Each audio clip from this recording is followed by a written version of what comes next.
2 Samuel chapter 14. And Joab, son of Zeruiah, knew that the heart of the king was towards Absalom. And Joab sent to Tekoa, and took from there a wise woman, and said to her, You mourn indeed, and put on mournful garments, and do not anoint yourself with oil, and be as a woman mourning for many days for one having died. And you shall come to the king, and you shall speak to him according to this thing. And Joab put the words into her mouth. And the Tekoahite woman entered to the king, and fell upon her face to the ground, and did obeisance to him, and said, Deliver, O king, deliver. And the king said to her, What to you is it? And she said, By all means, I am a widow woman, and my husband died. And indeed, to your bondwoman are 2 sons, and they both quarreled in the field. And there was not one for rescuing between them. And the one hit his one brother, and killed him. And behold, the entire family rose up against your bondwoman, and said, Give over the one hitting his brother, and we shall kill him, on account of the life of his brother whom he killed, and we shall take away the heir. And so they shall extinguish my spark of coal being left behind to me, so as to not establish to my husband a vestige and name upon the face of the earth. And the king said to the woman, Go to your house, being in health, and I will take charge concerning you. And the Tekoahite woman said to the king, O my master, O king, upon me be the iniquity, and upon the house of my father, and the king and his throne be innocent. And the king said, The one speaking to you a word, lead him to me, and in no way shall anyone proceed yet to touch you. And the woman said, Let now the king remember indeed the Lord your God, in not multiplying a relative for blood, utterly destroying, that in no way they should take away my son. And he said, As the Lord lives, there shall not fall of the hair of your son upon the ground.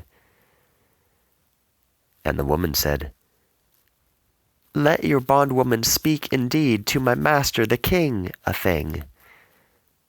And he said, Speak.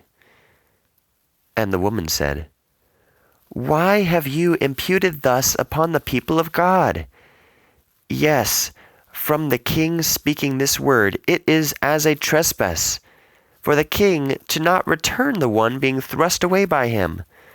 For to death we shall die, and are as the water being discharged upon the earth, not being gathered together, that God shall not take the life. Yet he himself devises a device to not thrust away from him the one being thrusted away. And now, for which I came to speak to my master the king this word, for the people see me, and your bondwoman will say, Let your bondwoman speak indeed to my master the king, if by any means the king shall do the matter of his maidservant. For the king shall hear to rescue his bondwoman from out of the hand of the man seeking to take me away and my son from the inheritance of God. And said your bondwoman, Let be indeed the word of my master the king for an accepted sacrifice. For as a messenger of God, thus is my master the king, to hear the good and the bad, and the Lord your God will be with you. And the king answered and said to the woman, You should not indeed hide from me the matter whichever I shall ask you. And the woman said, Let indeed my master the king speak. And the king said, Is not the hand of Joab in all this with you? And the woman answered and said to the king, As your soul lives, O my master, O king, since there is no turning to the right or to the left from out of all which my master the king spoke. For your bondman Joab himself gave charge to me, and he put all these words in the mouth of your bondwoman. So as for the face of this matter to come about, thus Joab your bondman did this thing. And my master the king is wise as the wisdom of a messenger of God, to know all the things in the land. And the king said to Joab, Behold, indeed, I do to you according to this your word. Go return the young man Absalom. And Joab fell upon his face upon the ground, and did obeisance, and blessed the king. And Joab said, Today your bondman knows that he found favor in your eyes, O my master, O king. For my master the king did the matter for his bondman. And Joab rose up and went into Geshur, and led Absalom into Jerusalem. And the king said, Let him return to his house, but let him not see my face. And Absalom returned to his house, but the face of the king he did not see. And there was not a man as Absalom in all Israel, as exceedingly praiseworthy. From the sole of his foot and unto the top of his head, there was not a blemish on him. And in his shearing of his head, and it took place at the end of days unto days that he sheared it, for it became burdensome upon him, and thus was shearing it, he set aside the hair of his head, 200 shekels of the royal scale weight. And there was born to Absalom 3 sons and 1 daughter, and her name was Tamar. She was an exceedingly goodly woman. And Absalom stayed in Jerusalem 2 years of days, and the face of the king he did not see.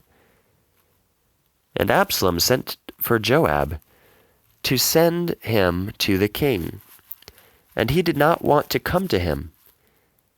And he sent again of a second time to him, and he did not want to come. And Absalom said to his bondman, You know the portion in the field of Joab being next to mine, and to him is barley there. Go, and burn it by fire. And the bondman of Absalom burned by fire the portion of the field of Joab. And Joab rose up, and came to Absalom to the house, and said to him, Why did your bondman set on fire my field with fire? And Absalom said to Joab, Behold, I sent to you, saying, Come here, and I will send you to the king, saying, Why did I come from out of Geshur? It was good for me to be there. And now I shall see indeed the face of the king, and if there is iniquity in me, then I shall be killed. And Joab went to the king and reported to him. And he called Absalom, and he entered to the king, and did obeisance to him, and fell upon his face upon the ground before the king. And the king kissed Absalom.